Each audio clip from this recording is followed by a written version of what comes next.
And then I just told her to piss off. Oh, sorry, we're live. All right. Sorry about the delay. Brent had there were a lot of slurs before that. Wow, people, you missed out on a good rant from Pedro here. I just went off for 14 minutes. Brent was eating. His mouth was full. I saw my opportunity and I went for it. Brent just finished training and was eating. So I let him chew down. What does training look like now? I saw yesterday you put up a thing about intervals. Is that genuine? Are you full on intervals, or is that just something that you're adding in more and more? Yeah, I mean, I do a lot of intervals. I think everyone does. It's kind of a way to keep, to do a lot of reps and to keep the intensity high, and also to keep the quality high and to keep the rep speed high. So, for me, like, rep speed's always something I'm working on. And so, for example, like, I'm trying to improve my burpee rep speed in the middle of like a tough workout. And so it's kind of hard for me to just strap up and say, all right, you're going to do a 9-minute workout where you're holding like a fast burpee pace, like, because that's just going to destroy me, because it's just, my heart rate's going to be at absolute max. So it's easier to be like, all right, you're going to do 4 sets of 3 minutes. So that's going to be 12 total minutes of work. So you're going to do essentially more burpees, and then you can do all those burpees at that ideal, like that future pace that I one day want to be capable of. And then there's 2-minute breaks in between. So it's like, runners do it all the time. If you're a 400-meter runner, I was just at the track talking to this coach I've worked with before, and he's like, yeah, if you're a 400-meter runner or a 200-meter, you're doing basically like half the race distance at race speed a lot. Like all the time. You're doing a fraction of the competition distance at or a little bit above the game pace. And then on game day, it's like, well, let's see if I can hold that for the whole thing. And so just, basic training principle, and doing a lot of intervals, which is good. I don't know if you have a headphone sponsor. I'm sorry if you do. But during this show, we're going to give away a pair of these. Oh, nice. Yeah, no. So they're ESC Sounds Endurance. Emily Rolfe was using them today. I saw her using them. So they work in the pool. You can swim. What? Oh, man, that's actually sick. I'm not sponsored. These are just AirPods, flexing on them. I have had a pair of ESCs. They were nice. I stepped on them, and so they broke. So just indestructible. Let me see about that. I mean, you can step. Oh shit! It actually doesn't say anywhere that it's indestructible. So you can use them. You can use them for running, and you can use them for swimming, and you can store like a Spotify playlist on it, so you don't need to bring your phone. Obviously, you can't bring your phone in the water, but imagine if you just had like a little device with maybe just a button or two, and it would just store songs on it. Maybe a little screen or no screen, and you could just like shuffle through songs, and you could just plug your headphones in. Wouldn't that be sick? Yeah, kind of like a less functional phone. Yeah, but yeah. Oh, you know what? We used to have those, the iPod Shuffle. Yeah, that is sick. That's a good little giveaway. How much did that thing cost new? £100 new. So like $100 or something. So Brent is gonna pick. So just to separate, like, I'm not just gonna give it to any old schmo in the comments. And so you have to donate. So you have to donate $1. Could you hear that? Oh yeah. Oh my god, I couldn't hear it at all. Like I was in a Michael Bay movie. Sorry. There's that better? Mm-hmm. So minimum donation is $1. So anyone who donates anything over $1, Brent's going to go at the end of the show, scroll back up, if I remember, because I've forgotten in the past to do this. Brent's going to scroll back up through the chat, and he's going to pick someone in the chat. Donate $1 to you? Yeah, it's just a separate. I'm not like, Spin is there in the chat. I'm not like, he can get fucked. I'm not giving him a fucking pair of headphones. You're double dipping. Yeah, and then what'll happen is hopefully I get 108 donations. Yeah. And then I can buy a pair of headphones for myself. Yeah. Okay. That's genius. There's the first one in. Look, Caved Astro $9.99. Caved Astro. It doesn't actually work like that. And Wad Zombie's in as well. I didn't realize that was loud. I had that fader is down on my desk. So I was like, cool, that's sweet that I didn't have to mute the video. It's not playing any sound, and everybody else was fucking deaf. that cave Dastro is killing me with the cornrows. Oh man, Yeah, he's good. He's a good dude. Is that like is that a regular guest? Yeah, regular in the chat, regular in I think he's actually a member of this. He's regular in Savannah's chat too. Have you spoken to Nick about doing a Legends card, like a card? Have you spoken to him about that? Yeah, it's been touched on, but I just haven't. It's probably the ball's probably in my court there, and I probably just let it stop dribbling. But yeah. For those wondering, there are trading cards. Yeah, great mint athletes trading. such as James Sprague and Alex Gazan. I believe Alexis Raptis might be in there. Pat Vellner had a card at one point. Yeah, I should get in on that. I just been busy. You should. I think Adler has one now too, doesn't he? Maybe. Again, I don't know, but I just want to do a little. It's cool. It's cool. Limited edition stuff. You don't want him getting one up. Like that's the last thing you want is Adler to have another thing to hold over you. Yeah, I mean, website could probably do it being updated there, Nick. Not a whole lot to go on. Oh, what a promo! No, yeah. I mean, it's good. If you go to Wad Zombie's Instagram, there's some good pictures of the cards. Yeah, it's all there. But enough about them. Let's talk about me. Yeah, let's go back to talking about Brent. T-Bird is a very big fan of yours, Brent. Worked with Brent's dad in CVE, so tell Russ Tanya T says hi. Wow. Oh, cool. She just doxed your dad on live on the internet. Will Brent make Pat and Jeff his bitches this year? God, that's too aggressive for Brent. Man, I sure hope so. I want to. The plan whenever I compete is to beat everyone, and whether that's Pat, Schmatt, Jeff, or someone else named something else that rhymes with Jeff. So yeah, that's the plan this year. Sometimes it works. I get pretty close most of the time. I feel like most people, if whatever you have me predicted to finish at the games, just move it up like one or two, because it always seems to be that way. So if you're predicting me to be fifth, just put it like fourth or third. If you think I'm going to be third, probably going to be first. Yeah. I have you. I filled in the Barrow Spin, do like a media poll. Oh yeah, it makes me laugh. It's so fucking hard. Like it's genuinely so difficult to do it because you start off and you're like, all right, this guy, and then you scroll down and you're like, oh well, wait a minute. Here's my question with that media poll: are there instructions on, like, is it based on who you think at this exact moment is the best, or who you think is going to do well at the games based on your current predictions, or is it just kind of like free flowing, like do whatever you want? Hey, Claire. I think. Hi, Claire. Bye, Claire. I think it's. I think the logic is that it's who you think is going to win now. But win the CrossFit Games. Yeah, but I always take it as if the CrossFit Games was tomorrow, who do I think would do? And I believe I'm wrong, because when I see the poll back, I'm like, that guy's injured. I'm like, he's not going to win it now. So I think I'm doing it wrong, or I'm the only one doing it right, one or the other.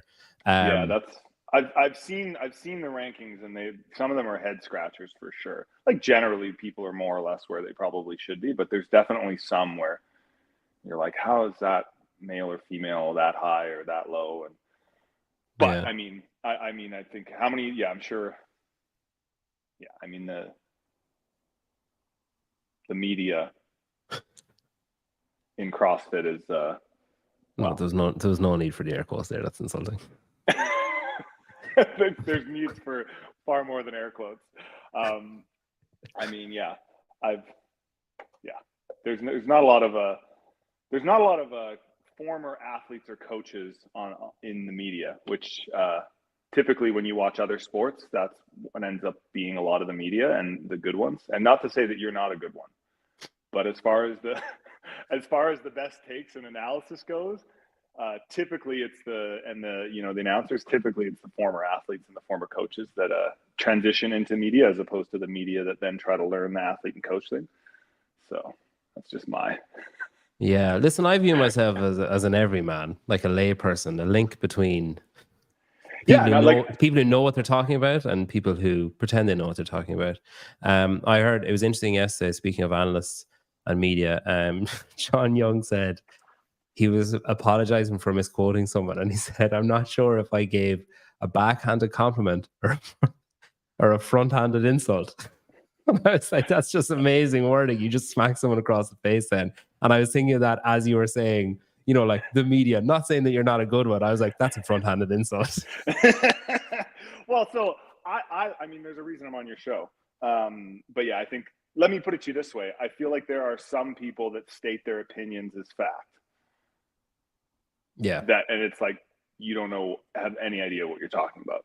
And you don't do that from at least from what I've seen, Yeah, well, I kind of work under the assumption that I'm wrong. Good assumption to work on. I still feel like I'm not sure of anything, really. Like, I don't know if I know anything. I still hold on to I'll argue my point to the death, but I'm fairly certain I'm wrong, even when I'm, for the last 4 years, I think my top 3 at the games has been some combination of you, Pat, and one other person, just every year, just ad nauseum. And it's like, but I mean, he didn't really have a great, this is the year. That's just I'm a pure heart analyst, or whatever you want to call me. It's all heart, no brain barely factors. The memory function is working to remember the names and shit, but it's basically just I really like that guy and I hope he does well. And that's just keep going on that track. And that's, hey, as long as you admit that, I think that's what's important. This is actually a good point. Except on Around the Whiteboard, I'm never wrong on Around the Whiteboard. I gave myself half an hour a week where I'm just bang on correct and everybody else is wrong. That's my usual. You say there about fact and how people maybe talk about things that don't know about things. So your coach, David, who is a remarkable fella, really like him, very incredibly laid back.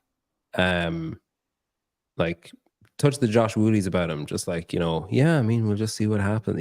That's the way he comes across. He was on my show a while ago and he mentioned that you had an injury. I think you talked about this as well on Savannah's show when you called in that time when people didn't believe it was you, so you called in to prove it was you. And you said that you're injured. You did something to your knee, was it 2018? Yeah, I'd hurt my knee a few years ago and it's doing really well now. But say when after that, so you had surgery and came back and competed, and then obviously in the lead up to that year, everybody's making their predictions and talking about this, that, and the other, and then you're obviously somewhat aware of it. It's in your ecosystem, or whatever. So you're probably somewhat aware of it. Then you have your game season, and then it doesn't go well. It's hard to assess it. With all the facts, it's hard to assess whether it went well or not, because some people see that as a massive success that you managed to qualify and everything else. But then the year after, then people are using that. That's your latest litmus test. That's well, he fucking bombed, or he didn't do what we thought he would do, or he didn't do this, he didn't do that. And look, that's usually a strong event, and this happened, blah, blah, blah. And you haven't told anyone what happened then, and nobody knows what happened. Nobody knows that you were injured. Nobody knows any of the kind of stuff. Is that why not just say, yeah, it wasn't great, but I was injured, so you're just wrong? Why let that narrative be spun, kind of thing? I mean, why tell anyone? Well, because it's I guess not. Maybe it's as simple as pride. Maybe it's as it's more complex than that, though. I think of just kind of. I don't think, maybe you're just a better person than I am, but I don't think if people were saying oh, that was disappointing, I don't think I'd be able to not say, okay, yeah, I was really badly injured though. I didn't, I wasn't walking for a while, so I think it was actually pretty decent. And then then you're assessed, you're I guess critiqued differently then for the next 12 months than you had been. Do you know what I mean? Yeah, I mean, Dave shouldn't have said anything. And he's like, Dave, my coach, Dave. He's he mentioned to me, he's like, oh, I went on the podcast, I kind of mentioned it. And it's just, I guess when I look at sports, and sports is entertainment, and to me, it's much when I put on a show and I go to a competition, I want that to be like the expression of my work. You know what I mean? Mm-hmm. And just like if I was an artist, you know, you put out an album or you put out a movie and it's finished form and the album is, you know, 10 songs, 2 sides, 44 minutes, or you know, the movie is 91 minutes long. And like, as a, you know, if you're a director or a writer of a movie or you're a band, like there's a lot of things that went into that, maybe things that people don't understand, or they don't know that, oh, there was pressure from the studio to make this change, or there's all this stuff that I didn't want to do. But at the end of the day, like, it's your name on it. Like, this is all those things. Like, you didn't have to make the album, right? You didn't have to sign on to direct the movie with that production company. You could have done it on a lower budget somewhere else. You could have said, fuck this, I'm out. Pardon my French. And so with competing, it's like all of those things, those struggles and stuff, like those are for me. Just gonna leave that up there. And like I just like to put the performance out there without excuses, without reasons, and let people like interpret it how they want to interpret it, as almost like a piece of art in a way. And I'm not saying I'm like an artist, but to me, that's what sport is. And it's this, and so I think sometimes when I spoke about the media earlier, to me, the most like powerful thing that happens in sport and in our sport is the actual performance on the floor. Certainly not live competition, certainly not gossip, certainly not training Instagram highlights. It's like those times you go on the floor and you put on the performance and your time. And that's all you have to show for everything you've done. You don't get to say, oh, but my training was going so well and I got sick, or, oh, you know, oh, it's like, no, like, what did you do on the floor? Like, that's all that matters. Like, it doesn't matter if you snatch 275 pounds 3 times a week for 6 months. If you go on the floor and you hit 265 is what you hit, right? Mm. And so I think sometimes with the media, like, I wish that there was more media covering like the sets and the reps and the split times and the small decisions and the banter and the strategy and everything that happens like between the start line and the finish line. And so when I look back at, like, you know, you're talking about like, you know, an injury or whatever, and like I've had other injuries, you know, like I've had other injuries that I could have used to blame all sorts of things, and I've had bad injuries and then I had great performances right after them. I've been at competitions where I've been blowing my nose every 5 minutes for 4 days during the competition, and, you know, hacking up loogies and like phlegm in the back of my throat. I've had competitions where I've had little to no sleep. I've had competitions, you know, immediately after a family member's passed away. Like, you know, I've had all this stuff, but it's like, that doesn't matter, right? I've been doing this for 12 years, and what matters is like what you do on the floor. And that's what I want to present. And I feel like if I allow those little things to seep out into the public, and I like try to, oh, well, you don't understand. I would have, I could have, I should have, I might have, I will next time. If I start to do that, then it starts to seep into my own psyche. And then I'm like giving myself reasons to poorly perform, you know, and like, well, Brent, if you don't do well, at least you have this to fall back on. It's like, no, you don't. You know, you get paid when you eat what you kill, right? Like, you get paid when you perform well. You get sponsors when you perform well. And so, yeah, I don't know. I just don't really, that's just like my opinion on it. And it's kind of like, I want that to be the world that exists. And so I'm trying to promote that through my own actions, because I roll my eyes a lot of times when people make excuses about their performance, either before or after a competition. And so I try to live in a way that, you know, I respect from other people as well. Yeah, I admire that. I think the old black and white photos are they're irksome. You know, when you see the like 2 weeks before the competition, I tweaked my back, and it's like, okay, you're out. It's okay. You can just be out, and it's fine. So the year you finished third in 2018, right? 2018 was fourth. And that was I tied with Hogberg, and he yes, we tied, but he beat me on the tiebreak. Yeah. And you were injured that year, so that was like injured. No, different year. That, again, I don't really want to talk about it. Like if people want to go back, they can listen to what my coach said. It was a different year that I was injured. I wasn't injured that year. But I've been injured every year and I haven't been, you know what I mean? Like, it's just, we're all, like I'm what am I right now? My one groin's a bit sore right now.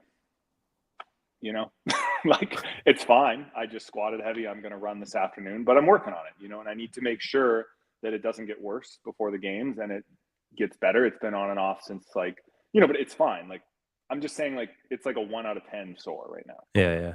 So it's fine. But, I've been 10 out of 10 sore at some competitions. I've been 0 out of 10. And it's like, but that's on me. It's not a contact sport.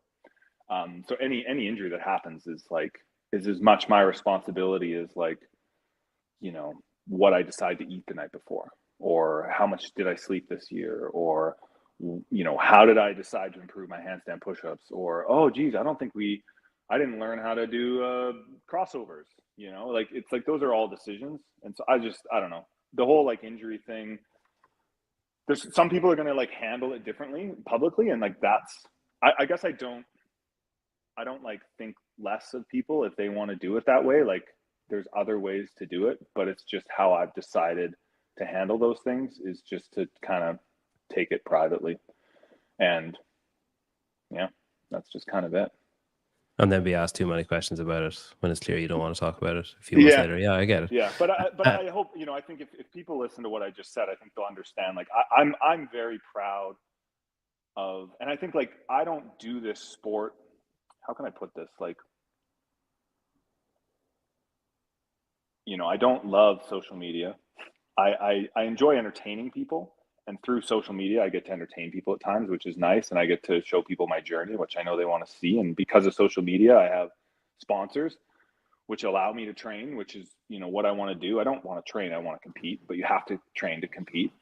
And then I like competing against the best in the world, or people at least that are of my skill level, which in this sport happens to be the best in the world, which I'm fortunate for. And I like to put on a show and a competition, and, having those people next to me that are as good as me push me to be my best. And those create the most compelling moments in a sport when people are of the same skill level and, they're highly trained. It's that's what you want to watch. And so for me, that's the expression of what I'm doing. And I'm really proud of what I've done over the past few years to create that and create those moments and those memories, mostly for myself, but also for other people to enjoy, and maybe, captures them and brings them to a level of excitement, whether that's, encourages them to compete or do something cool in their lives or stay fit, or just enjoyment, just wow, that was crazy. That's cool to give that to someone. But I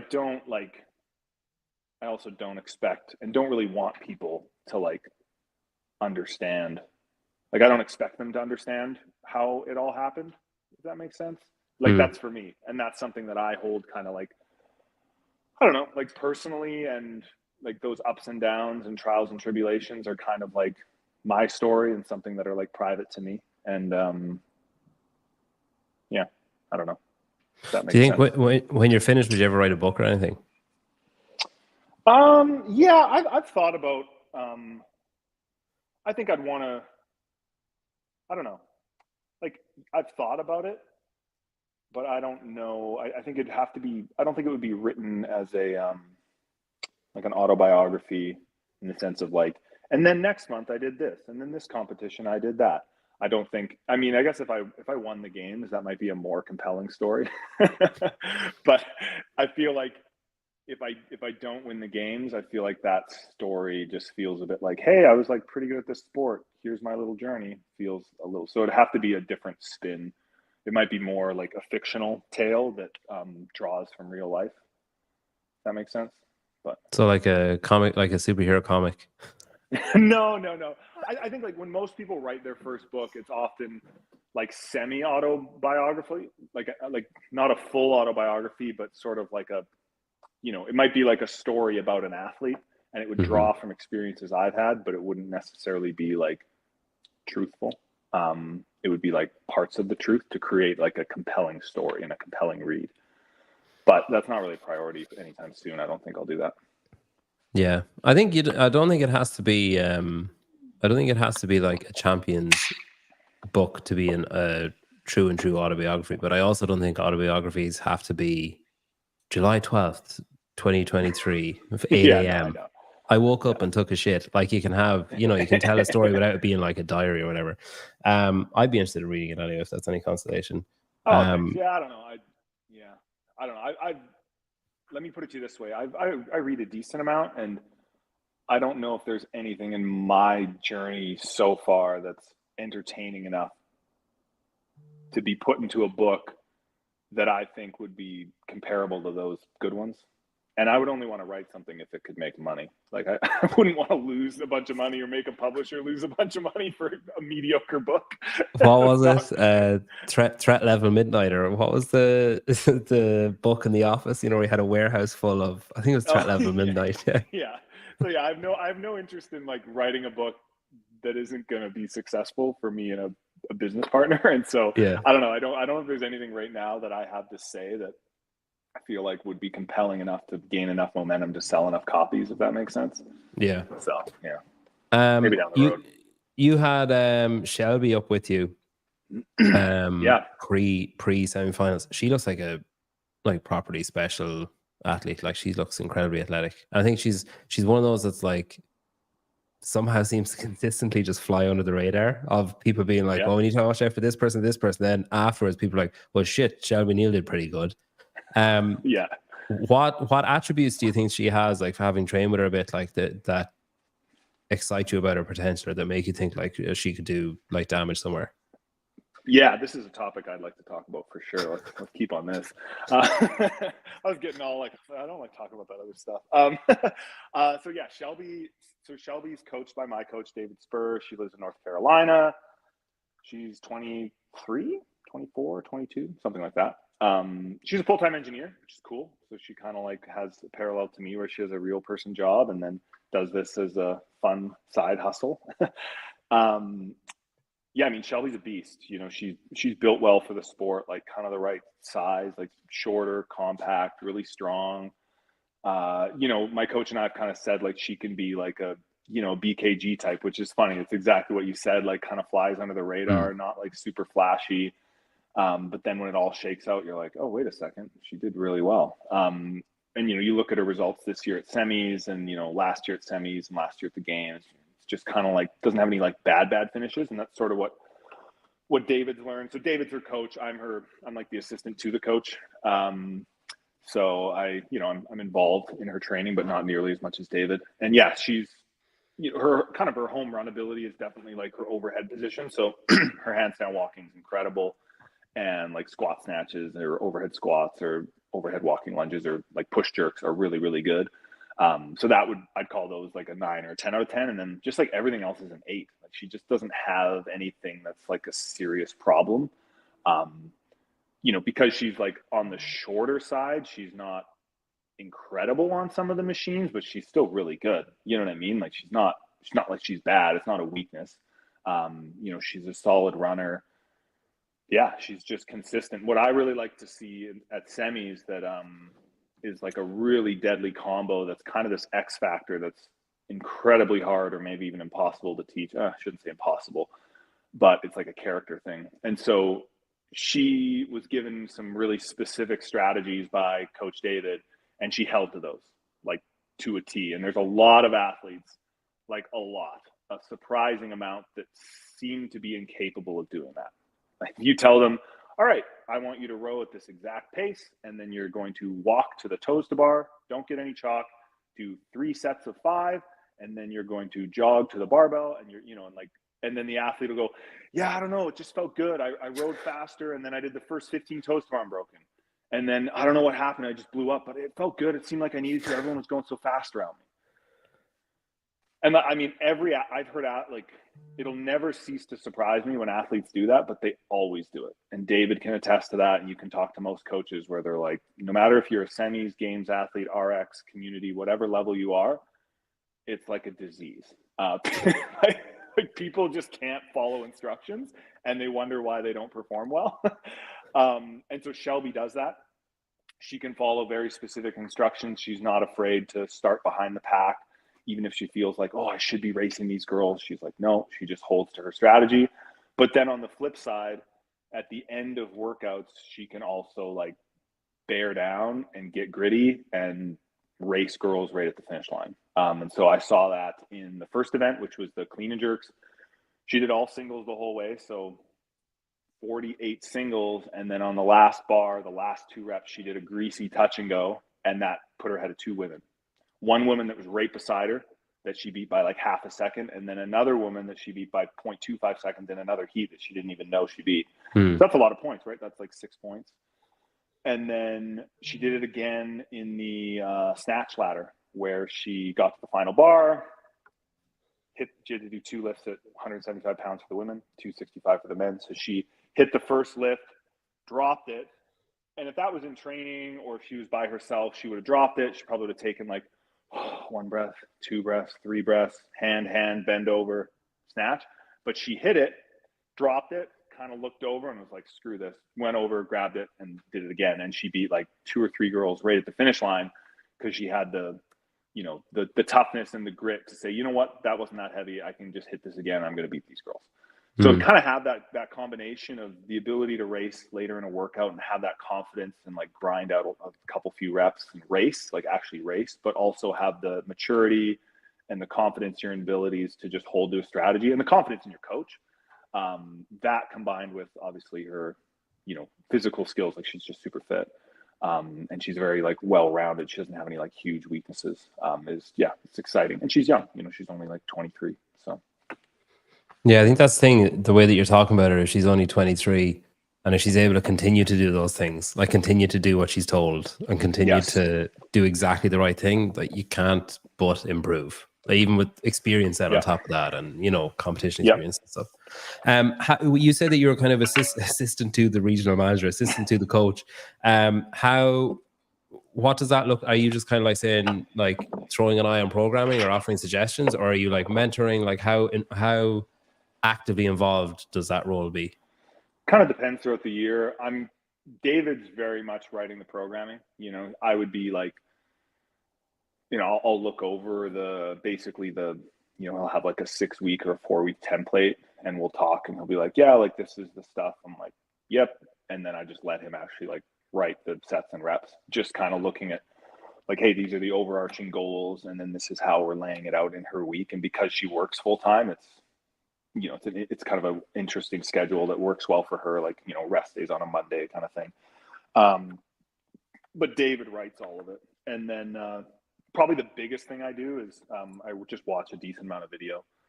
So, I'm watching when she does a workout or a lift or, we've been working a lot on just every skill. When she first started working with us, she just had some bad habits in some of the skills. So we really tried to improve her ring muscle ups, her legless rope climbs, a lot of the odd object stuff.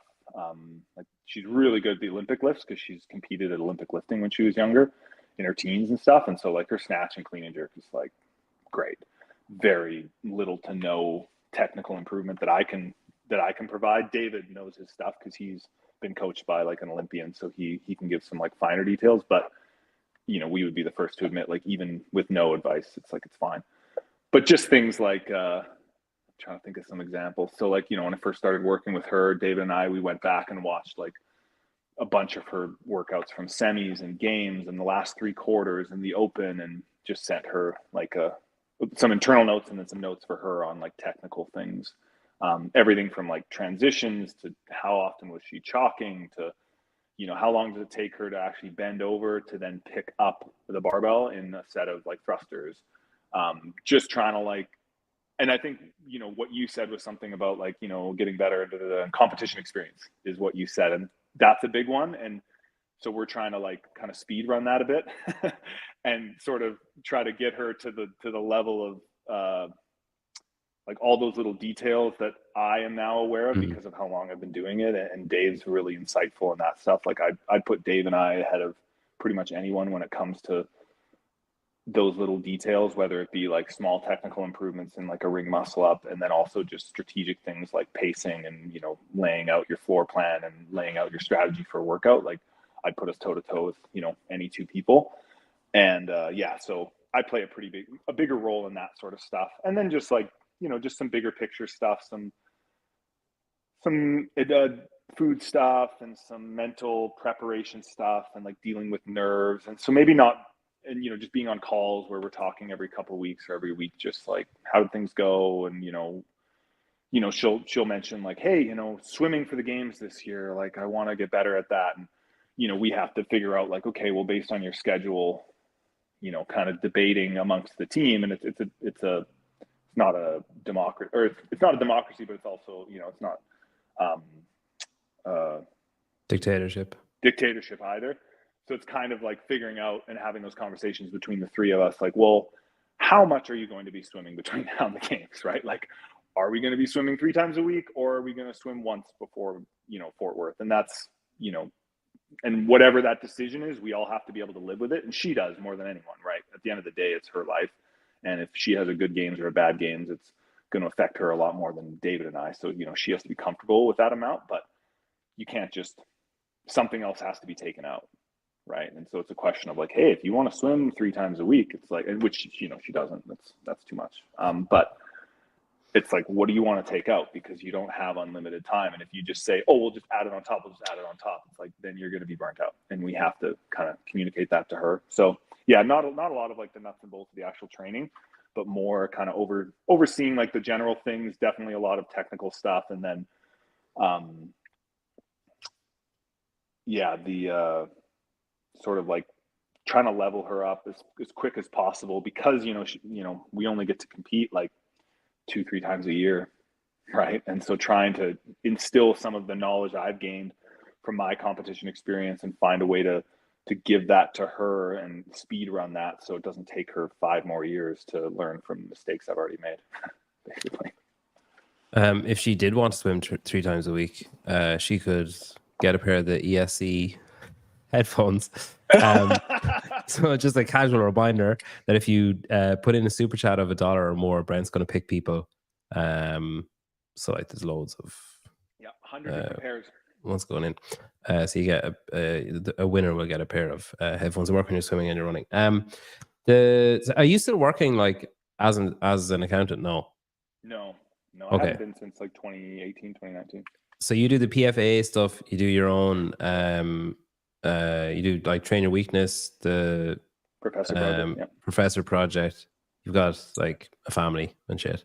And then you're helping. You've obviously got obligations like social media shit and all that, like posts and whatever. And then you've got you're helping Shelby and like working with her and stuff. Like so that's a new thing. Helping Shelby is a new thing this year. And then I guess if she's competing and you're competing, is that like do you have to manage that additional load of stuff that you're doing, or is it kind of a nice distraction to be able to analytically look at someone's performance? And then like when you're doing that kind of thing, it's probably going to help you too, because you're like, oh, actually maybe I'm guilty of that too, or I need to work on that or whatever, or oh, that reminds me of that thing that I noticed in myself before or whatever. Or is it like, all right, now I need to, because if you're saying you're watching videos of her and reviewing them and stuff, I mean, that takes time. So like slotting in that extra time, is it like a nice kind of distraction thing that you're kind of happy you're doing, or is it like a nice burden that you've taken on but you're still happy you're doing it? I don't know, probably more the second one, if I'm being honest. Like I wouldn't regret doing it. If I did, I'd verbalize it to David and Shelby and be like, hey, I can't do as much as I'm doing right now, I need less. My life is just a constant stream of trying to get as much done in a day as possible. And that's just how I've always been. I've been like that since I was like 15, and it's just probably always going to be like that. So I definitely try to say no, and I'm better at saying no to a lot of things than I used to be, which is good. But it's either a no or a hell yes. And, working with Shelby was a hell yes. So I just found a way to make it work. It doesn't, like, I'm not going to say it's added like a tremendous amount to like myself as an athlete, I would say. But it's definitely helped me kind of learn and grow a bit as a person. I think in the future I'll have some role, whether that's more mentoring or more coaching, or, I'm going to be dealing with people more than I am now. Like, quite frankly, my life right now is pretty selfish, and everyone that I interact with is kind of helping me in a way, or they're leveraging my expertise for them to be successful, but it's also kind of a joint partnership. Whereas in the future, I'm certainly going to be more responsible for other people's well-being, whether that's as a a business owner or as a manager or as a leader or as a coach or something like that. And so, I think this is just kind of a necessary step to help, especially it's easy with Shelby because she's super talented, super driven, tons of potential.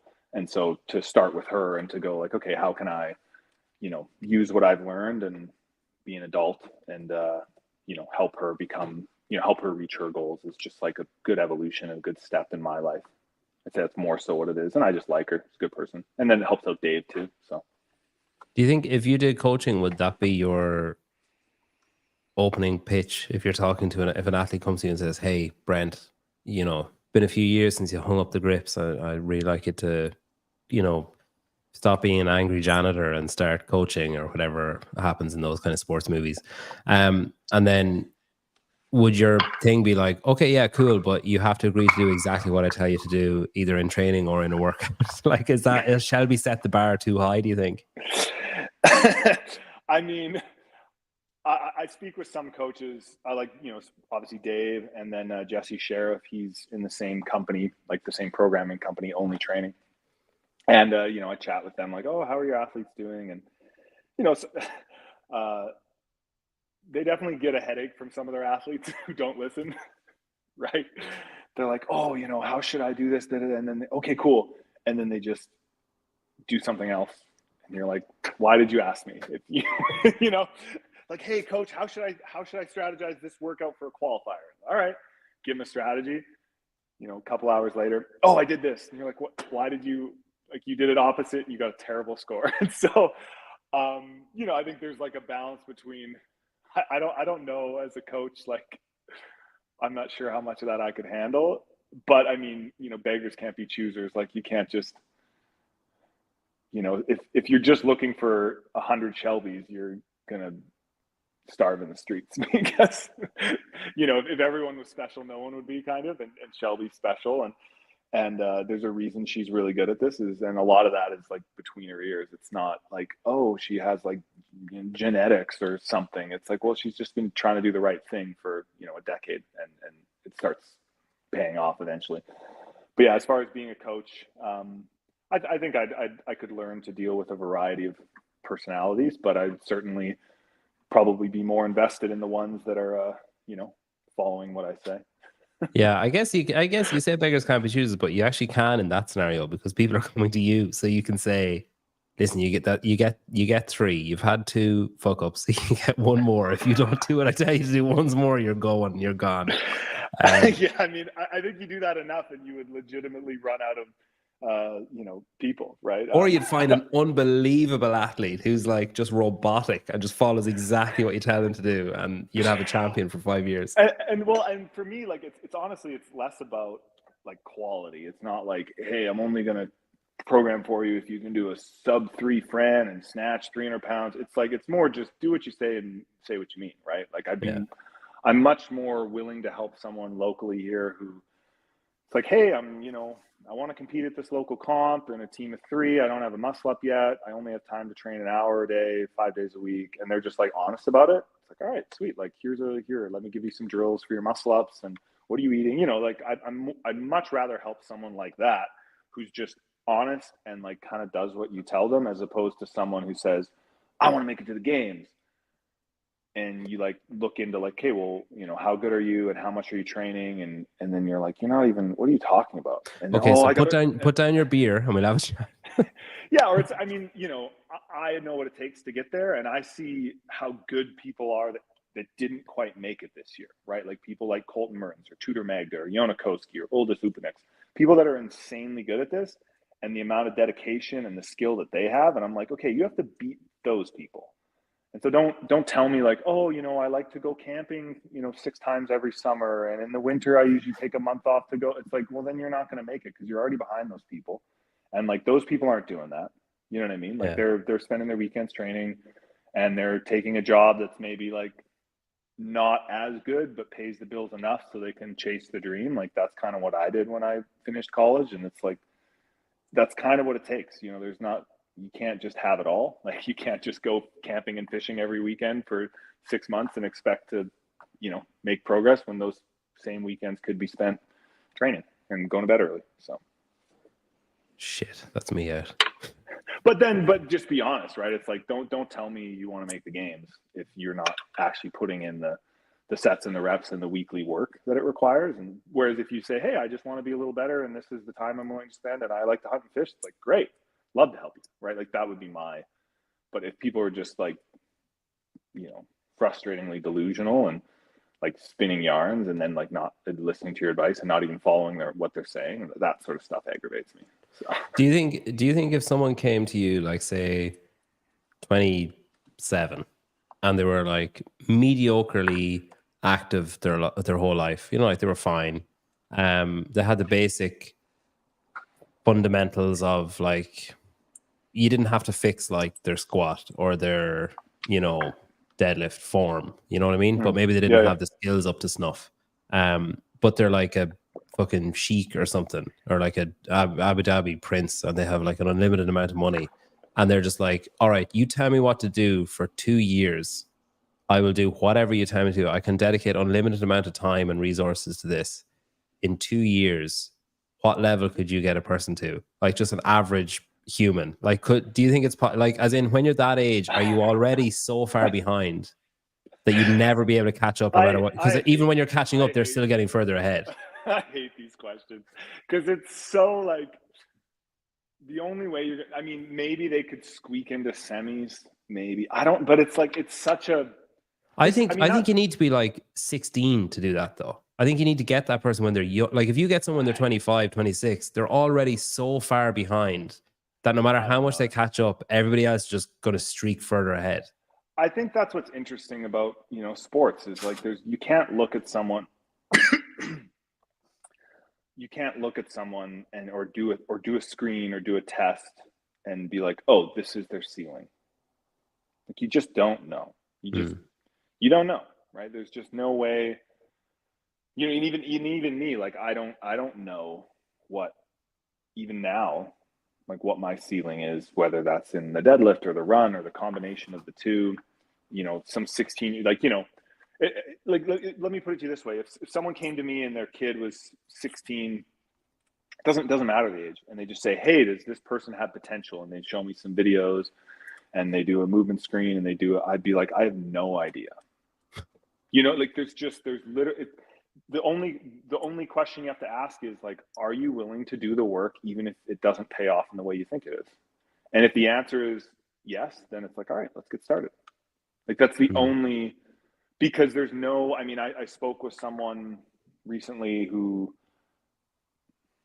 let me think of how to say this. Okay, I spoke with someone a few years ago who didn't make the games on a team, and he was part of a team and he desperately wanted to make the games, and they missed out and they missed out again. And then the person asked me, how did you do it? Like, you missed out, you were so close, devastating, you would know better than anyone. And then you made the games. Like, how did you do it? And I said, I came to the realization that the entire year of dedication and sacrifice and training had to be worth it, even if I didn't make the games again next year, because I had to come to come to terms with the fact that no matter what I do in this next year, I might not make the games. And he goes, oh, really? I'm like, yep. Like there's no, like, and when I did that, it actually freed me to be at my best. And then I made the games the next year with that mindset, and I got better and I trained hard and blah, blah, blah. But like, you have to be willing to go through the entire year, pound the stone every single day, chop wood, carry water, whatever, and like just do the work and enjoy that work. And then in a year, you'll know. And so with that prince or whatever, or someone with unlimited money, or maybe probably the more likely scenario is the 16-year-old kid whose parents have a lot of money. Yeah. And they say, oh, my son wants to make the games. And he goes, Brent, I want to make the games so bad. I'll do anything. Like, let me know. And I'm like, I don't want you to want to make the games. I want you to love training. I want you to love training. And I don't want you to feel like you're missing out on something else because of this. And the only way that this is worth it is if you make the games. Because then we're in for a problem. Because then one of two things happens. Either one, you train really hard and you feel like, oh, it's going to be worth it. It's going to be worth it. And then it isn't. And then what? Right? Are you going to resort to drugs and try to catch up on lost time? Oh, steroids. I thought you meant heroin. I meant heroin. No, I meant like drugs like alcohol. Oh, Because you're okay. just like, I thought you meant yeah, steroids. because no, well, I mean maybe that too, but you know, if you're just so hell bent on, and like, you know, if you're 16, 17, 18, you know, you're not playing team sports, right? And the thing with going to a CrossFit gym when you're 16 is like the people in there, they're 25, they're 30, you know, they're 40, they're housewives, they're 50. You know, it's like there's not a lot of kids your age. So you're not spending time with kids your age a lot of times. You're not going to the, you know, maybe the house parties or whatever, the graduation stuff. Oh, I got to train. I got to make the games. I got to make the games.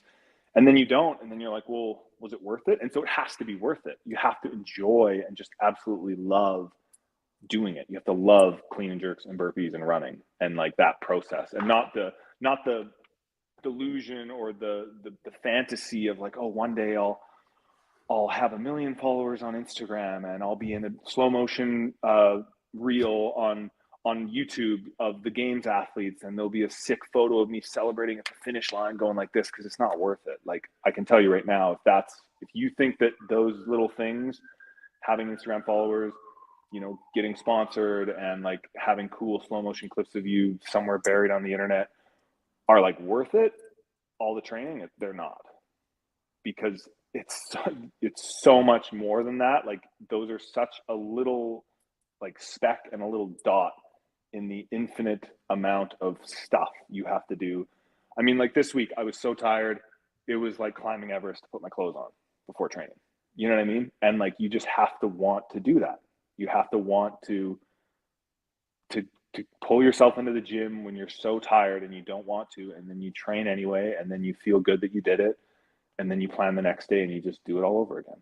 Like, that's what you have to want, way more than like, oh, you know, the games. It's like, it's not that good. It's like you do 6 workouts and then you get cut. Like, it's not it's not, like, you know, it's not you know, it's not worth it, right? It, like, But you it's know, but it's an avenue to moving into media.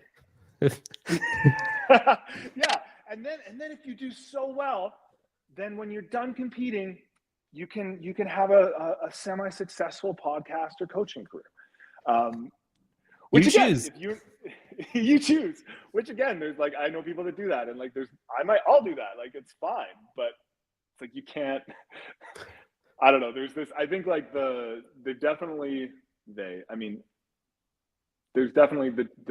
great trick and the great lie is that like, oh, like being a games athlete. It's like, what does that even mean? Like, I have a banner rolled up somewhere over here.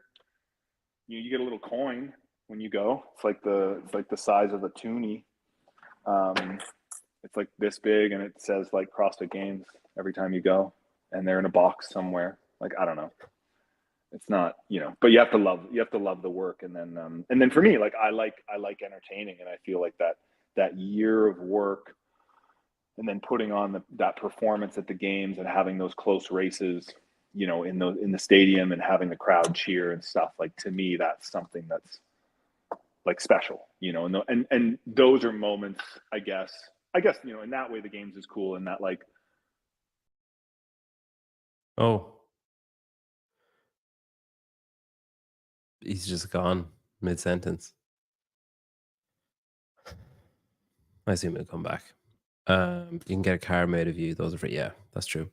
Yeah, the large names, I think whenever I see they don't have those large heavy mats anymore with your name on it.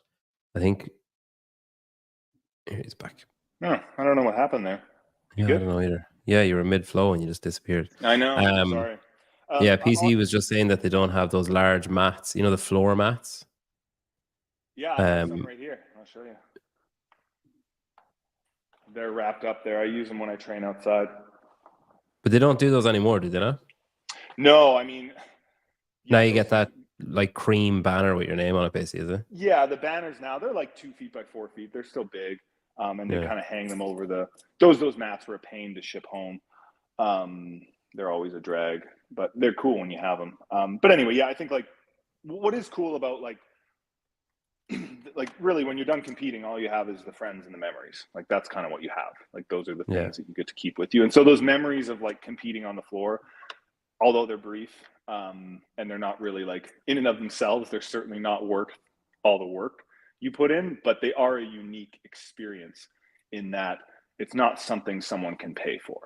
And only when you like put in that amount of work and you sharpened yourself to that skill level and you're competing against the people that want it as bad as you and have been working as hard as you are. And then when you race against them and it's close, win or lose, and you put on that show, like that experience of being out there is a unique thing that very few people get to experience. So like in that way, it is special, but it's certainly not. And the only reason it's special is because not everyone gets it, right? If everyone could be a games athlete, then no one would be. You know what I mean? And so the coin is only special because you have it, not because everyone else would have it. Yeah. And so I think that was what some people complained about, like the 2019 games when everyone was a games athlete. You know, it was like 200 men, and it kind of was like, well, if you just keep expanding that, it just starts to feel like it means less, maybe. Yeah, it dilutes it a bit, I guess. Yeah. Your year this year. So another thing that David said when I was talking to him was he was kind of saying about how I asked if, I can't remember the question I asked, but I basically said something along the lines of, should people be looking at Brent for this year and like paying attention? And David said, I mean, if people aren't, what are they watching? Like if they're not noticing, what have they been watching? If they don't see the performance that are coming and the consistency that's been coming, what competitions are they looking at? Like if they don't see the finish at his point was the finish at the games, the finish at Rogue, the finish at Wadapalooza, and then since then you finished second at semifinals.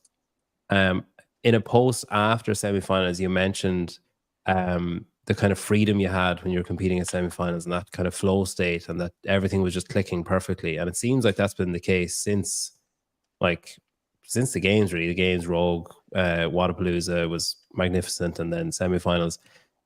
That when that like train is rolling and it's like, oh shit, like stuff's going really well, and then the next competition, like, look, it's still going really well. Is it hard not to be like, well, shit, I hope it doesn't wobble now? Like now we're at the business end. Yeah. No, totally. It's I mean, I feel like, and I think I kind of remember what Dave said there because I listened back to the podcast. And he kind of said like, oh, Brent came, it was third in Dubai, fourth Wadapalooza, second semis, fourth games, fourth Rogues, second Wadapalooza, and now second semis. So the past, I guess, coming up on almost 2 years, it's basically every major comp. Yeah. Top four, give or take, which not a lot of athletes can kind of say that. And so, yeah, it's interesting. Like CrossFit's funny. I'd imagine every sport's like this to a certain extent. But there's always, I mean, like I look at Yona this year at semis. Felt bad for him, obviously, like super fit guy. Everyone really likes Yona. Like he's a great guy. And he just didn't have it. Like, he didn't really have an excuse for it. He just said, oh, I just didn't have that next gear. And, he didn't do as well at semis this year. And so, leading into semis this year, I kind of had this, like, I'm like, oh, like if Yona didn't know, like, I feel fine, but what if I, and so there's always that kind of like, what if I just don't, and I've had some of those competitions, luckily not too many, but usually you go into a comp, you're like, man, feeling good. Like training's been going well. But because the workouts are different and everyone's fitness, it is a skill-based sport, but there's your fitness can change quite a bit in a month or two, right? If you have a really good or a really bad spread of training. And so all of a sudden, like this year, it's the reality of the games is, the way training's going now, the plan we have, like, I think I'm going to go in and be at my best ever. Right. And then if I look back at the last year and a half, I go, well, when I've come in at my best ever, best-ish ever, I've been like right in the mix with everyone, right at near the top four. So I'm like, oh, that should be the case. But it's also very possible that I go there, I'm like, man, I feel great. And then there's just like, let's say there's 6 or 7 other guys that are just feeling that much better and the workouts are better for them. And maybe I get a bad no rep in some legless workout or whatever. And I finish 7th or 8th at the games, and people will go, oh, that's not very good for Brent. 8th is, whatever. And I might be like, listen, like this is the best games field that we've ever had. It's just, because it could.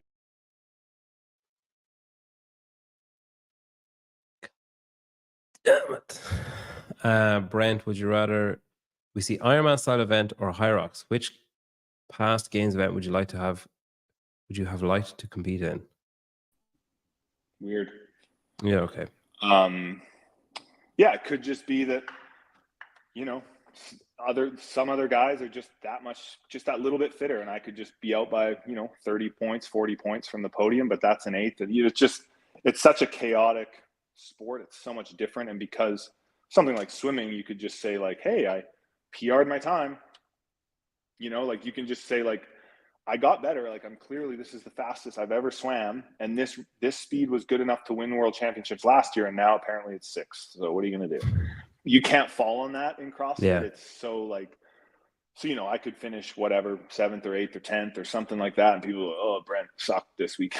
No, man, I was really good. Everyone else is just better. But more often than not, when I show up to a comp and I'm feeling good and training's been going really well, I'm in the mix, and I'm hoping that some of the workouts that in some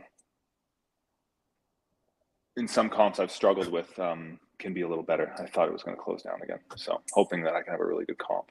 I think I can win. We'll see. Win? Yeah, of course. Have you ever thought? Yeah, I think I've thought it pretty much every year. Okay. Oh, I'll never know. He wasn't quick enough to react that time when it was closing off. I wonder how they actually thought he's going to win it every time he's done it. Surely there's years where you're like, all right, I'm actually going to win it this year. Maybe you do think it every year, and then the next year you're like, oh shit, actually. What I like about this is, where is it? Patrick Clark obviously doesn't know how to donate because it took him 2 attempts. Thanks, Patrick. Oh, I might. I don't know what is happening here. Are you in a heat wave? No. If anything, It might be because it's on an app. It's might be draining your battery or something. Yeah, no, just like my memory or something might be a little low. I'm just gonna make sure that I can. What's the date today? 21st. 20th. 20th. Oh, it's a Thursday. Yeah. I'll if this cuts out again, I'll jump on a different device here. But yeah, no, I think I can win. And I feel like I've thought I didn't think I could win the first year I went, 2016.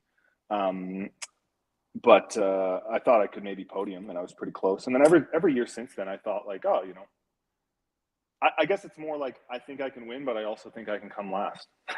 Like I'm pretty, you just have to kind of be a realist.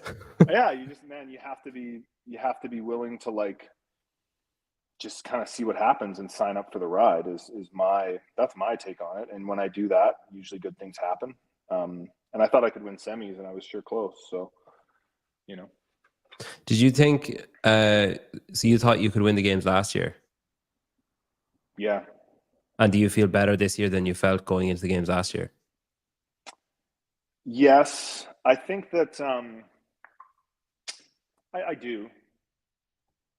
But I mean, I felt good going into the games in what year? I don't know. The 2 years I didn't do as well. So, it's like, I think I'm hope is lost last. Like I'm old enough now to realize like sometimes like who knows, man. Like I'm not one to make a hot take and be like I'm gonna win by 100 points. There's no one can beat me. I just don't really believe in that kind of talk. But yeah, like I mean, I feel like I'm definitely fitter than I was last year. But I expect that the 3 guys who beat me are probably fitter than they were last year too. Pat, Roman, and Justin, and then obviously or Pat, Roman, and Jeff. Geez, sorry. And then obviously Justin, is back to his fit self, and then Ricky's not injured, so those guys are there, and it looks like Dallin's fitter than he was last year. So it's like, you know what I mean? Yeah, we'll see. Like that's why we're competing. Mary was incredibly quick to tell you the year that you didn't do well. Yeah, she typed that before you even got the sentence out. She said 2019 was 2019. Yeah, 2019 I did not do as well. And some of that was the cuts, but even without the cuts, I wouldn't have had a very good year. We actually we worked out together in 2019 at the games. I just saw that came up as a memory on my phone the other day. You, Annie, Pat, and then it was me and my wife at some Reebok thing or something. It just came up as a memory on my phone the other day. What's the story with the PFAA? What's I kind of get the impression, you can correct me if I'm wrong, and maybe you told me this or maybe I just guessed it, that your aim with that is to get it to a certain position of like, you know, being respected, being listened to, and having an impact on things and representing the athletes or whatever. And then once you're in that like firm position that you can just say, all right, let's hire a board and me and Pat are out, and you just got to like step back and be like, let that thing run itself now. We're good. Is that accurate, or do you think is this like a long term project for you? I think it's probably changed from that. I mean, anything that needs any company or any, you know, it's a nonprofit, needs to be able to last past its initial founders, right? And so obviously at some point I'm either going to not do it or die, and so it needs to be able to exist without me and without Pat. But that's not exactly like, you know, the current goal is to be like, hey, we need to get it to a point where I can leave. Certainly not. And yeah, we're working on a bunch of things, admittedly, like kind of privately at the moment, just trying to figure out how we can better the sport, you know, for the athletes and just the sport in general. I think there's just a lot of moving pieces, a lot of things changing, and so we're trying to figure out how we can, you know, best play a part. And you know, we've just been talking to other athlete associations from other sports and learning from them, and you know, making some connections, and you know, still talking a bit with CrossFit and other events within the space as well. But yeah, hopefully some good stuff to report. Honestly, not a lot, you know, right now that can, it's really going to be of much interest to the listeners of the podcast, but hopefully some good stuff in the coming months that'll be, you know, positive. Do you think is the games moving indoors? I remember you guys put out a post about like the heat, and that you had kind of spoken to CrossFit, and it was kind of like kind of reiterating. It sounded like it was reiterating what Dave had said in his week in review, like fucking, I don't know, a month ago or something, saying like, I'll largely be inside. Like it's kind of tricky with the weather, you know. And then you were kind of reassuring athletes. It sounded like that. We've been told it will largely be inside, like officially now, not just on like a YouTube channel. How much involvement is there, or is it like, is it hard to be involved in those kind of conversations when like you're going to be doing the workouts and stuff and you're competing? Like, is there any kind of reluctance to engage? Well, I think that's kind of the issue, right? Is there is this desire to have like unknown and unknowable elements to the competitions, which I fully support. That's like a intriguing and necessary aspect of the sport that we've all loved to compete in. However, I believe that there are limitations to where those unknown and unknowable lines should be drawn. And one of those is certainly when it involves athlete safety, to the degree that competing outside in Fort Worth, Texas in the middle of August, I think that's one of those situations where having some more clarity so athletes can adequately prepare themselves. And so I think when we released that and sent it to CrossFit, not many people read the whole thing, which is fine. It's the internet and people have short attention spans. But if you read the whole thing, it wasn't us saying like, we don't want to compete outside, it's so hot. It's more like, listen, we're having athletes traveling in from all around the world, and these athletes have limited resources. This is pretty well documented. You know, we're not like millionaire soccer players and stuff like that, right? So, you know, you have someone from New Zealand and they are coming to compete on a team or as an individual. And, you know, it's wintertime in New Zealand or South Africa or Brazil, or right? So it's not that hot there. And heat prep requires money, right? Like you need to uproot your life or your training and create different training environments to properly acclimatize to the heat. And because it's going to be extreme, right? It's going to be 35 degrees Celsius, you know, high humidity, or in Fahrenheit, that's like over 100. And so we were trying to get, and we will still continue to try to get more clarity on what conditions are the athletes going to be in for these events, because it's an issue of safety and it's an issue of like financial ability to prepare. And so with the absence of clear information, athletes will not have the financial means or create the financial ability to do a proper heat prep that's required, which takes a couple weeks, and it takes money because we don't have kind of resources in our pocket. So we have to. Oh, I was just going to keep going for him there while he came back. I'd say he might be a little. I get the impression he might be a little while this time because I feel like he might be going to get his laptop. I also think maybe it might be Claire because she came in. If you weren't watching at the start, she came in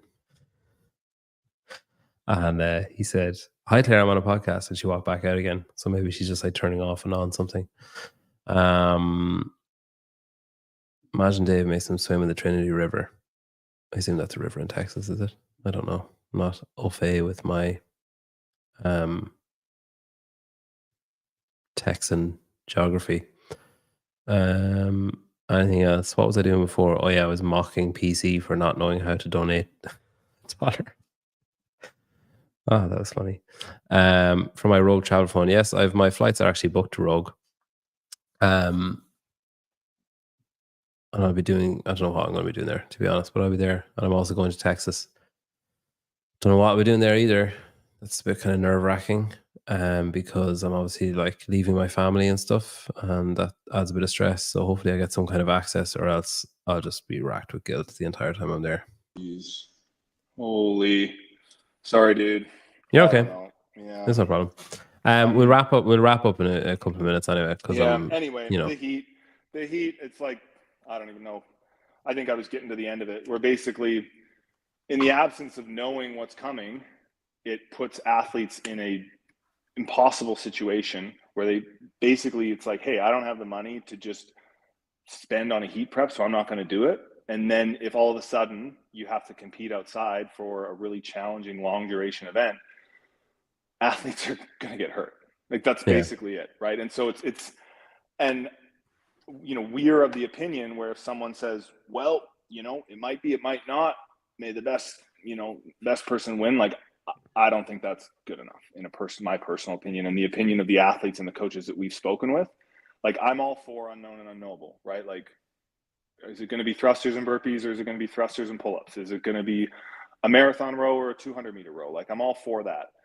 But like that heat element and the unknown of that, the reality of this, and we're trying to communicate like the situation that the athletes are in, the financial situation. It's not so easy to just say, oh, just do a heat prep just in case.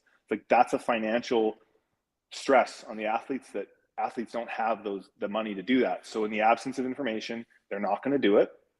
And then come to SoCal. I am actually going to SoCal. I have flights booked for that too. I presume that's Wodapalooza. Yeah, I'm going to SoCal. So my plan is Texas, SoCal, Crash Rogue.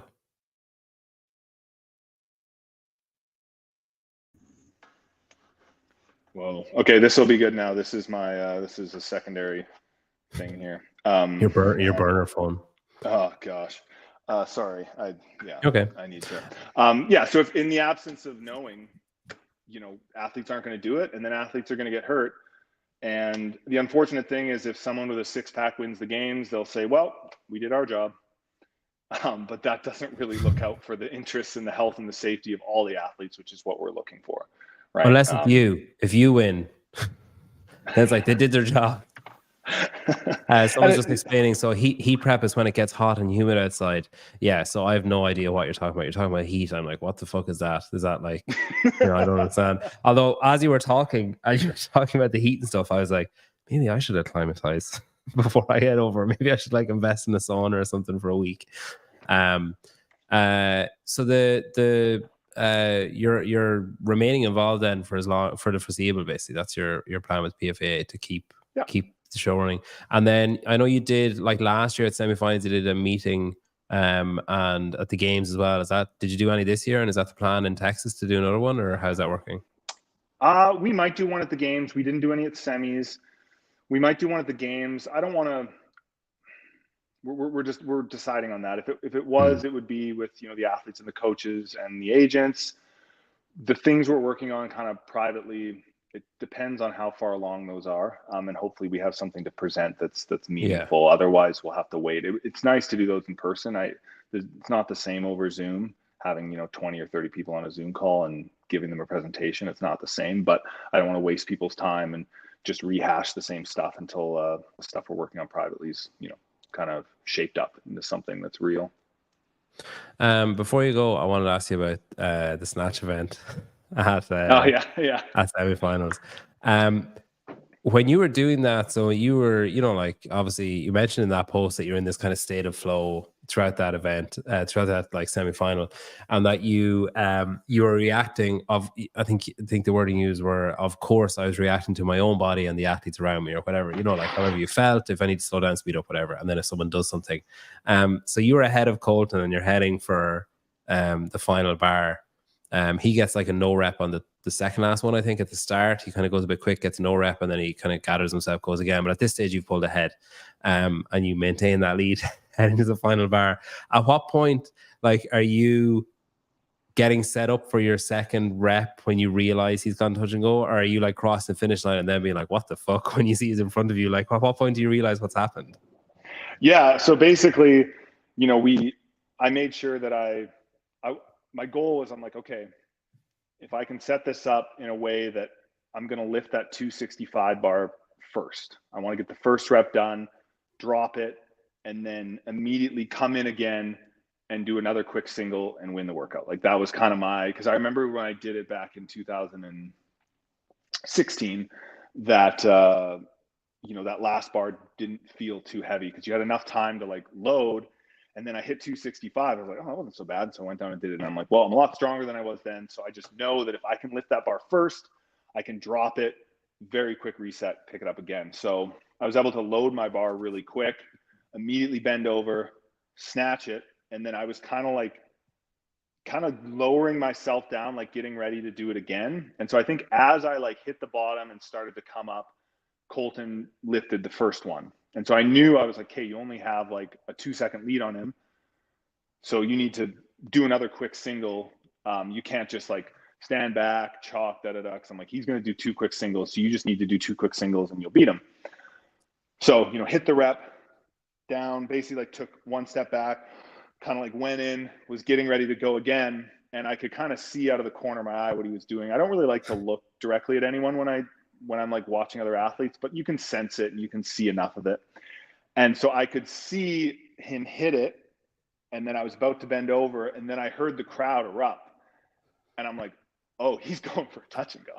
Like, so then I waited and I basically listened to the crowd. I'm like, they're either going to cheer like crazy if he gets it, or they're going to go, oh, this collective sigh. As soon as one of those two things happens, I'll bend over and I'll pick up the bar, right? And so I was hoping to hear the, oh, and then I bend over, snatch it, run to the finish line, and I hear the crowd erupt. It was like really loud, definitely the loudest that I heard the crowd all weekend. So I took an extra, like, I looked over at the clock, realized I had plenty of time from the guy in the other heat, took an extra like 3 breaths, and then hit the last rep, just like, hey, you got lots of time, cruise to a second place here, like it's over. So that was the front row seat that I had to that event.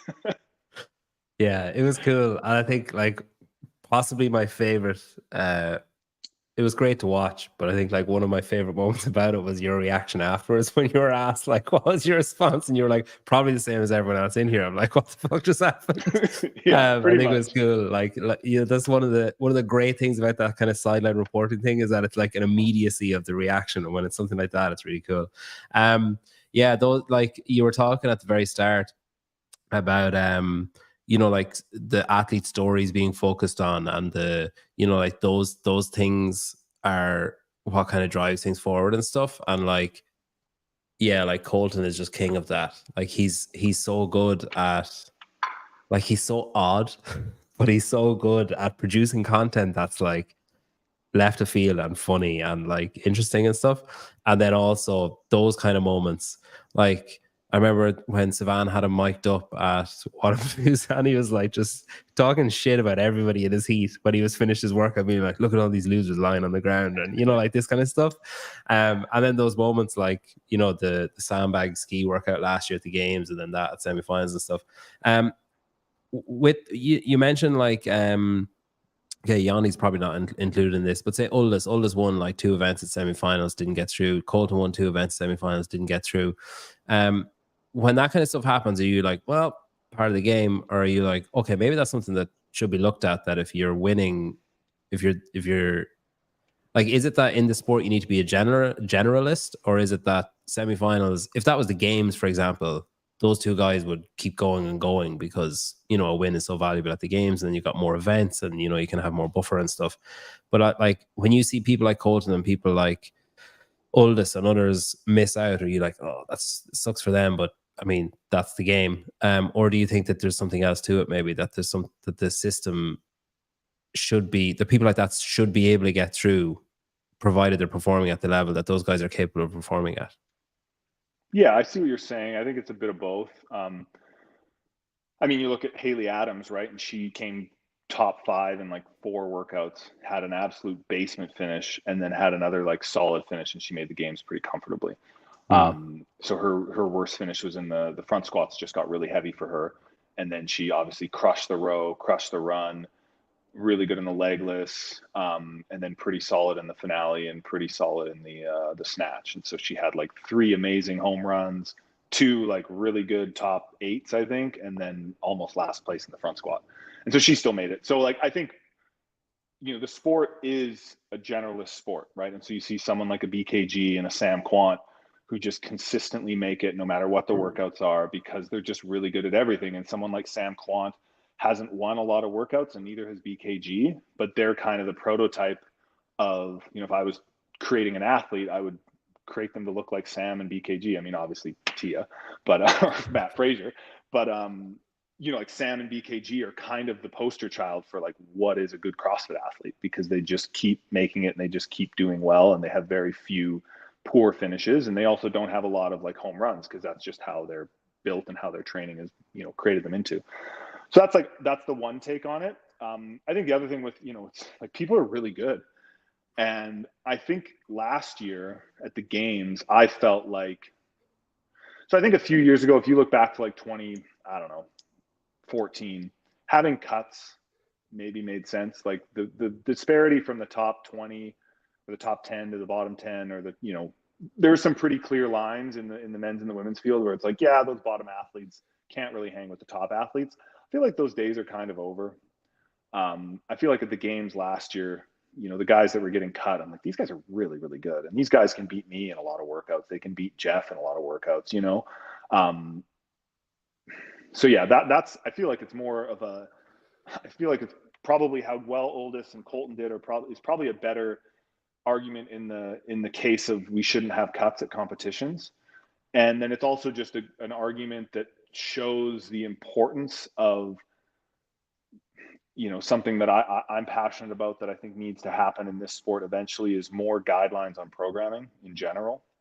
So just to ensure that, you know, sort of what we've all come to expect when it comes to a well-rounded test of fitness and a good group of workouts or, you know, tests at a competition, like what is that? And that should start to be more defined, because the athletes are so good, and there's so many athletes that are so good, and there's so many great athletes that are just missing the cut at, you know, semis to make it to the games, for example, like getting their ticket punched.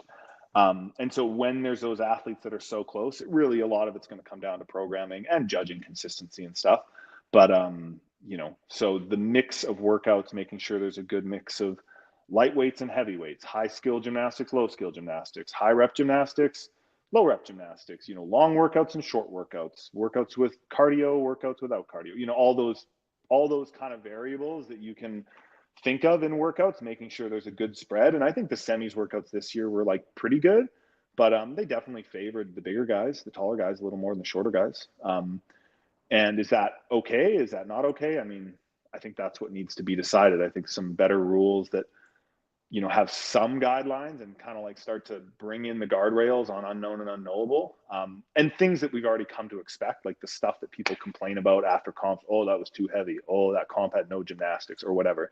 Like we all complain about it, so why not make a rule about it? That's kind of I think that's what it doesn't really, I don't think it's a commentary on, you know, Oldest or Colton as far as like, should have they made the games? Are they not well-rounded enough? It's like, they're great, right? Those two guys are like incredible athletes, and any given year they can, and I'm sure they'll make the games again.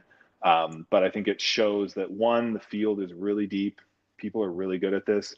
and, you know, a little bit more control and consistency and predictability when it comes to the workout, the types of workouts and the, you know, a checklist of what needs to be included in workouts is probably something that I think the sport's ready for, in my opinion. All right. If you're watching, you've got like 3 minutes to put in $1 or more comment or super chat, and Brent's going to pick a winner for the ESC Sounds underwater headphones. You can use them when you're swimming and when you're running, as well. Okay, so after you win the games this year, then you're going to continue on next year as well, right? Like this isn't like a final hurrah or anything. We're not nearing that period yet, are we?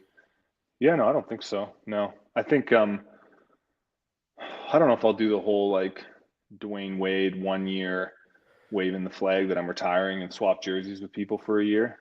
I might just, you know, smoke bomb it at some point and just be like, well, hope you liked what I did. I always think if an athlete was going to retire, an amazing way to do it would be just to not register for the Open. Just have people be like, wait a minute, where's I like scrolling up and down. That's what Josh Bridges did. Yeah. And so, you know, like, I don't know. I'm not really sure. Clearly the fact that I don't know tells you that I'm not planning on retiring anytime soon here, because I'm still doing fine. But that's all I want to hear, really, to be honest. Yeah. I don't really care about anything else. I'm reading the chat now. Someone says Brent knows Miami Heat basketball a little bit. Yeah, Dwayne Wade retired, and he, like, for a year it was this whole like retirement parade thing. It was a bit nauseating in my opinion. It was his life and he wanted to do it that way, and that's fine, and he's a great basketball player, blah blah blah. But can I just say, this isn't how it works. You don't just write an amount of dollar and then that magically appears. Like, it's not, you can't just type like, here's a donation, and a donation appears. Are there any other good questions in here I should answer? Not really. It's kind of a dull crowd, to be honest. Let's see. That's a stupid comment. That could be anybody. This one's okay. So this person says, why wouldn't you prepare? It's hot at every games. It's not an unknown. It is an unknown. Like, that's literally because they're saying, oh, it's mostly going to be inside. Like, we'll look after you. It'll be fine. And it's like, well, yeah, but that was the thing, is that the prior games, it was always outside, right? You knew at Madison and Carson, you were going to be outside for, if not all the events, like over half of them, right? It was usually like in Madison, it was, I think it was 45. I ran the numbers. It was like 45% or even 55% or something like that were outside. So it's like, you have to prep. Whereas the heat index in Texas is significantly higher than either of those places. It's like those two places were hot, Madison and Carson, like they were hot for sure. This is like another level on it's getting into the like, whoa, you should just like not go outside kind of thing. And so then we've been told, it's like, well, it's like 95% inside. I'm like, well, what does 5% outside mean? We don't have 20 workouts, you know? And so it's just that because of that like uncertainty, and because it's going to be so hot, you're kind of like, well, does that just mean like a swim in like a pool that's maybe indoors, you know? And then it's just, again, that's the thing. It's not because of that. Like before, it wasn't an uncertain thing. It's like you're going outside because literally the venue is outside. Whereas this is all inside, and it's like, well, you're not really going outside. It's like, yeah, but like, does that mean like a 30-second run? Or are you talking like 45 minutes in a weight vest? You know what I mean? Like those are two very, very different things. And again, you could do like a mediocre heat prep for Carson and Madison, and you'd be totally fine. You just, you know, like keep cool before and after, and you'd be fine. It's not the case. You'll step out of your car in Texas and you'll go like, get me inside now. This is so unbearable. So that's the whole point, Sarah, is that why wouldn't you prepare? It's not an unknown. It is an unknown. That's the whole thing. And that's not just my opinion. That's all the athletes we've been talking to. So anyway. I don't know if you've seen Seth from Jump Ship is going back to old games and like just CrossFit content and like rewatching it, having like kind of like watch parties. But he's having, so like Scott Panchik was on today, I think. He had like Kalipa on a few weeks ago. He's really stuck. He's having me on next week. But we were talking. He was asking, you know, what content did I like or whatever that drew me in. And there was, I think it was like the 2016 games doc was the first like, oh shit, I really like this. But Katie's just reminded me of something that like I liked you when I think that was my first awareness of you. And I think it was like you and Cody Anderson stood out to me as like, that's fucking weird that they look so different from each other, but they're doing the same sport. And it like, I was instantly drawn in of like, what is this? Like, I don't understand how they could both be doing the same thing. But she reminded me of something that turned me from oh, Brent Fikowski seems kind of cool to like, I fucking love Brent Fikowski. When was the last time you pulled up to Bike Riders and asked if you've ever heard of? So that's from like the All In documentary, wasn't it, the first one? Yeah. When we were like kind of taking the piss out of the fact that I'm like famous in CrossFit, but no one actually knows who I am on the street. Oh, yeah. It was just gold. Like it was so self-depreciating and just like perfect. Like it was like I remember seeing that. I remember I was watching it beside my wife and she wasn't watching it, and I like went back. I was like, you need to watch this. And then I was just like, this guy's just my favorite athlete now. After putting himself out there to be like, hey, like let's all make fun of me together. I just fucking love that shit. All right, so scroll back up, Brent. So you got some new comments there. So Corey I'm finding out Leonard Texas says, heat is real. this guy says, I live in South Louisiana. It's always this hot. Grow up. Like, I'm aware it's always this hot, Corey. That's literally what we're saying. What I'm saying is that people are traveling from a place where it's winter, which would be South America, Argentina, Brazil, South Africa, and they might not have the funds to do a proper heat prep. Like, so we know it's hot outside, dude. Like, that's the whole point.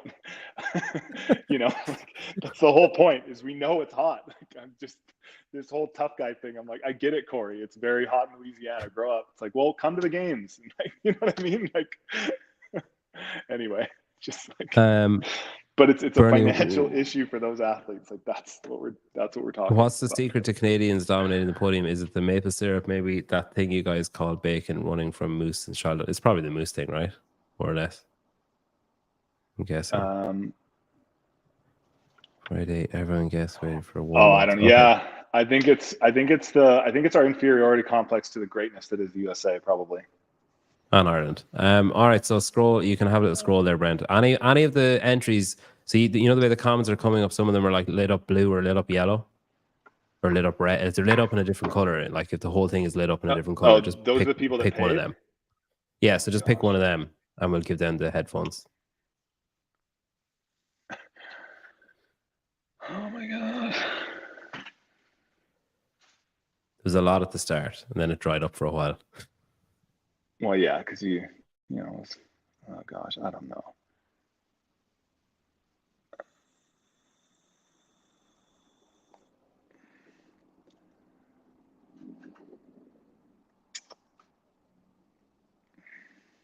This is compelling. Let's give it to Greg C. Okay. Yeah, I know where that is. Hang on, about halfway down. He actually donated twice. Oh, that's funny too.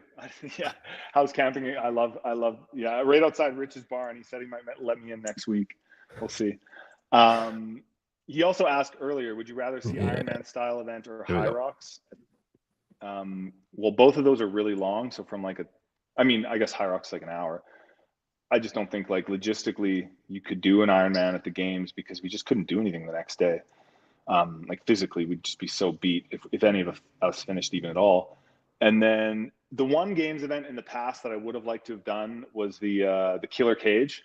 And so I'm really grateful at Rogue that they set it up for us. And we obviously different movements combined, but the Killer Cage, and I think it was 2011 or 12, where it was the monkey bar traverse, the watt bike, and then like the heavy front squats for 3 rounds. And so very similar. We got to do, dumbbell jerks and ski erg, and then the monkey bars. I was always really jealous of that and was really eager to get to do that. And so getting to do that at Rogue was softball toss.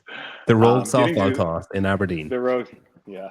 Getting to do that at Rogue was like a dream come true. I was very happy that I got to do that. So if all goes well, will you be in Scotland then in November?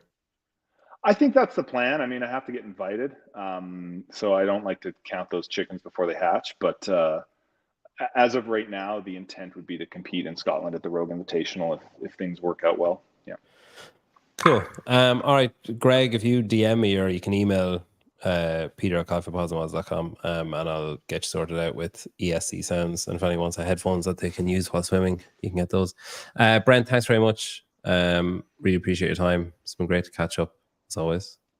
Yeah, thanks. Good luck. Sorry about my phone troubles there, guys. And yeah, Ed says SoCal Wadapalooza. Yes. Again, I have to be invited, but if I'm on the all-star team for North America, the plan right now is to do the Southern California Wadapalooza. It's like an all-star game kind of Ryder Cup energy, so that'll be fun. Hopefully make it. The tier cup. I'll be there. I'm going to that. All right. Sweet. Thanks, Brent. Thanks everyone for watching.